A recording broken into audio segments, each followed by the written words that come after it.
প্রভু যীশু অনেক সময় উপমা কাহিনীর মাধ্যমে সকলকে উপদেশ দিতেন।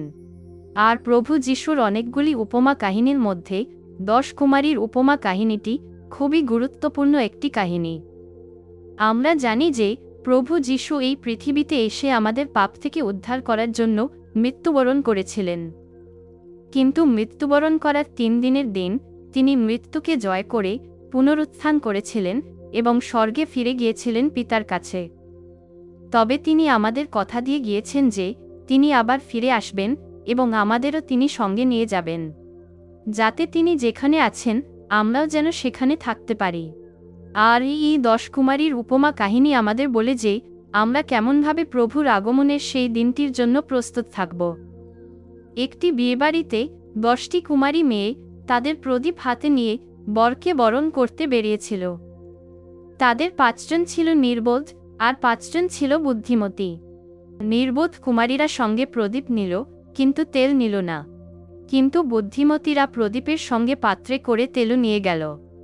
বর আসতে দেরি হওয়ায় তাদের সকলের ঝিমুনি ধরল এবং তারা ঘুমিয়ে পড়ল।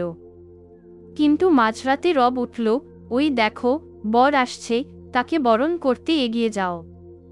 তখন ওই কুমারীরা সকলেই জেগে উঠে যে যার প্রদীপ ঠিক করতে লাগল। নির্বোধ কুমারীরা বুদ্ধিমতীদের বলল, তোমাদের তেল থেকে আমাদের খানিকটা দাও না, আমাদের প্রদীপ যে নিভে যাচ্ছে। তখন বুদ্ধিমতীরা উত্তরে বলল, কিন্তু যা আছে তাতে আমাদের আর তোমাদের সকলের নাও কুলোতে পারে। তোমরা বরং দোকানে গিয়ে নিজেদের জন্যে খানিকটা কিনে নাও। তারা তেল কিনতে গেছে, এমন সময় বর এসে পড়ল। তখন যারা প্রস্তুত ছিল তারা বরের সঙ্গে বিয়েবাড়িতে প্রবেশ করল। তারপর দরজা বন্ধ করা হলো। শেষে অন্য কুমারীরাও এলো।